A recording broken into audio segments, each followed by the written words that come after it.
Just give us an idea of what that result meant to you all last week. Yeah, obviously we were in a sticky situation. You know, coming off a really bad loss against Warrington, and we just put a clean slate over it. Obviously, went through it and just started fresh this week. Um, put a tally over it and worked hard the whole this week, and it's shown that when we work as a team, we can get things done. Obviously, a scrappy game, but win's a win. A win is a win. Just tell us what goes through your mind when you're scoring a 90-meter interception at the Jungle. Um, yeah, obviously, Texai's pass. It was in the air for quite a long time, so I gambled it and I just went for it, and yeah, got the ball and never looked back. Obviously, the fans are incredible. That's just another adrenaline rush to get to that whitewash. And your speed, I mean, it's just flat out speed. Does that give you how much confidence, extra confidence does that give you? Because when you get the ball in hand, there's going to be very few players get anywhere actually near you. Yeah, something that I've been working on. Just trying to get quicker. As I get older, obviously, I'm only I'd say lightweight, but compared to all the rest of the lads, quite light. So yeah, it's just maintaining it as I get older and get more bigger and stronger. So are you faster now than you were? Um, I'll probably say, yeah, I'll probably say I am, but I feel like I have more in me. It's just unlocking it. Yeah, well, you certainly unlocked it on Friday. You've had to wait for that opportunity, haven't you? How easy or not has that been for you to sort of sit on the sideline waiting for that chance to pull the shirt back on? Obviously I'm 19. We've got a very experienced squad, so every opportunity that I take that it comes my way, I just take it with both hands. And I've only played a handful of games this year, so every game is just a learning curve for me, and you know hopefully my career, this is the start of it, and I can push on through and hopefully get that starting spot, either next year or the year after. You've been involved in more wins than losses for Cass, and not many of the players can say that at all. But how hard has it been sitting on the sideline watching it sort of not going so well? Well, as a spectator and watching it, knowing that I train with the boys, it is a bit tough, obviously, because training is really really good, and then it's just that last final, when we go get out of the change rooms and um, go onto the field, sometimes it just doesn't really reflect on how good of a week it was, and I think that's what we've been struggling on this whole season, just putting the things on the training field onto the field. So the next two games for you is a chance really to sort of push that claim for a starting spot next year. What would it mean to you to get a starting squad number in 2024? Yeah, it would mean the world to me. Obviously, been through the system at Cass ever since I was 15 years old. So getting that starting winger spot, yeah, it just mean everything to me, my family, everyone that's been through the journey with me. And Elliot on the other side as well, he's been equally impressive. What have you made to his sort of emergence this year? Yeah, Elliot, really, really good bloke. Love him to bits. Obviously, he's a few years older than him, but we're really, really good mates on and off the field. I'll every After every session, I'll go to him. We'll do extras, catching and kicking with each other. Just learn off each other. And obviously, he's been through what I've been through. Being 18, 19, makes his debut at Hull KR. Yeah, so just he learns things off me, I learn things off him. So yeah, it's a really good positive environment.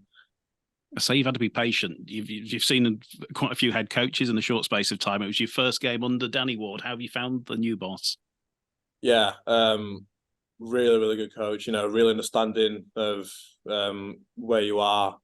I feel like he's put a lot of trust into me. Obviously, Greg Eden was in my position and in that left wing spot, so I had big shoes to fill, and he put my trust in me, so I had to put trust in myself to play well.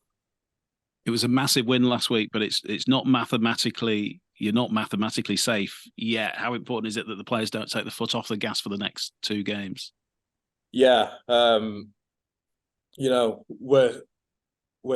still in this relegation battle. I think the boys know it, that in rugby league anything can happen. So yeah, we're just taking every game as it comes. Not looking at other scores and just focusing on ourselves, and hopefully that can prevail. And I don't think you've played Wigan in Super League yet in your career. How excited are you about the prospect of going over there? Yeah, obviously Wigan is such a tough place to go, but it's even sweeter when it's tough. When you get the win.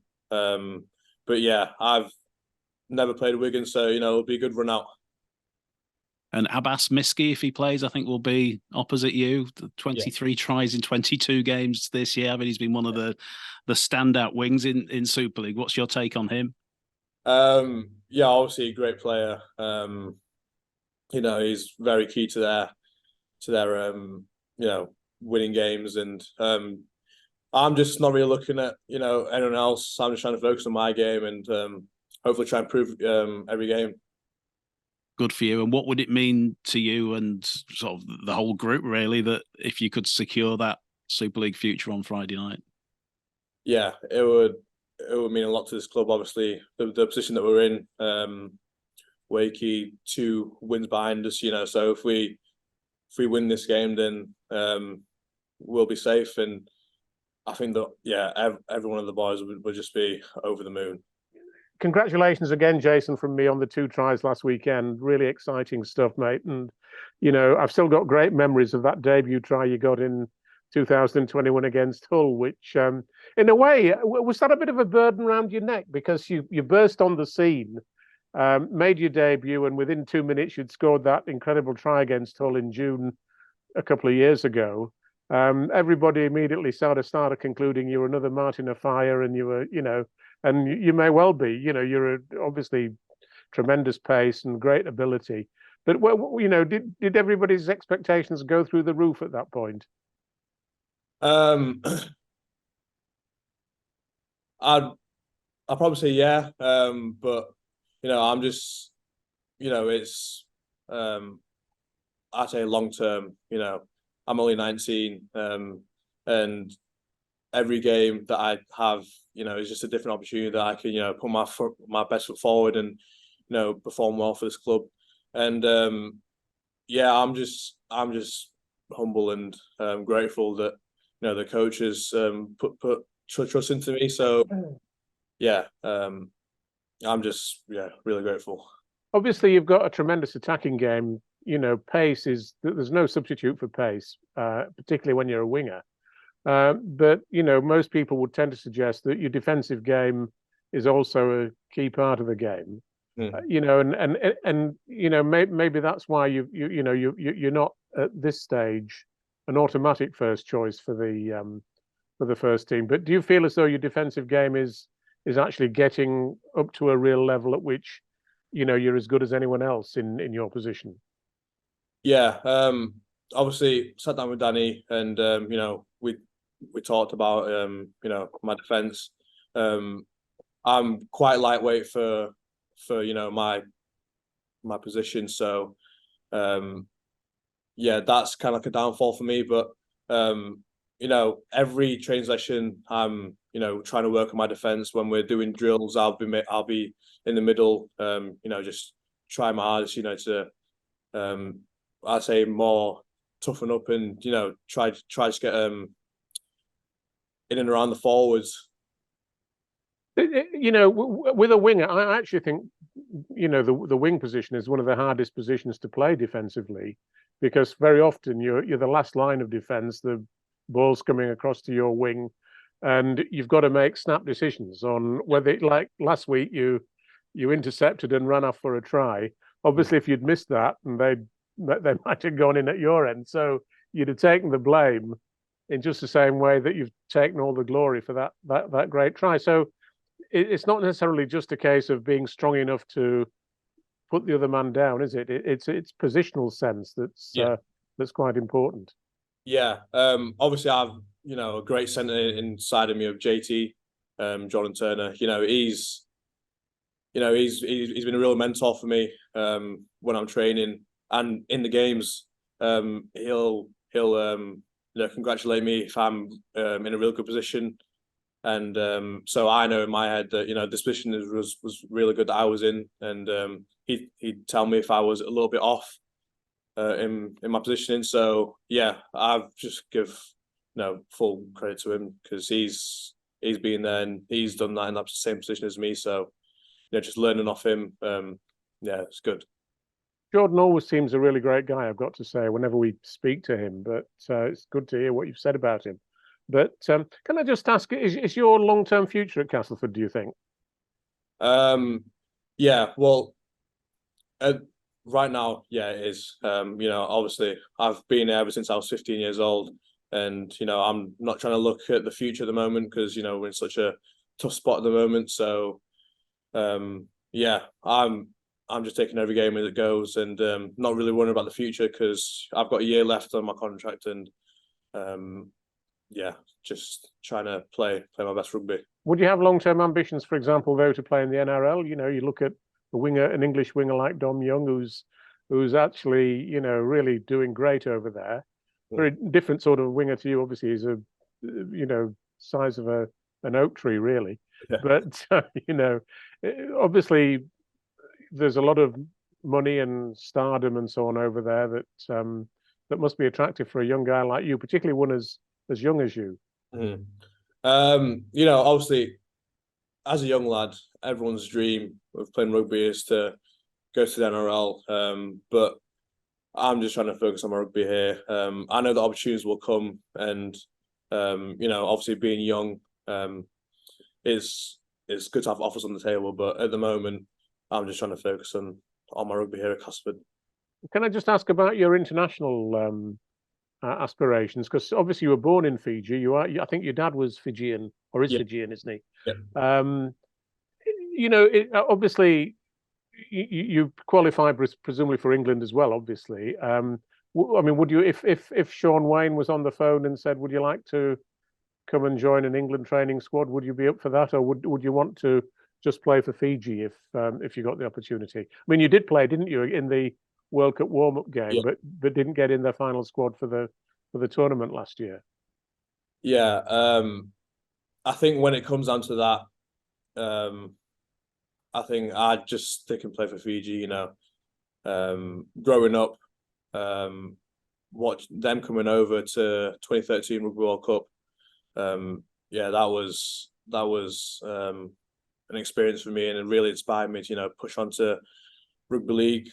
And I think if they didn't come over to England, I don't think I'd be in the position that I'm in now. They really inspired me to play rugby, so I'm forever indebted to them. So I think with that question, I don't really think any amount of money could kind of change the way that I feel about playing for Fiji.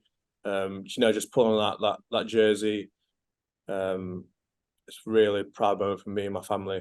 Absolutely. And they're all great singers. Have you got a great singing voice? I guess they all love singing, don't they? Well, I think I do, but other people think otherwise. Picking up on the sort of Fiji ambition to carry on, what are your sort of next steps then to cement a spot in their squad permanently?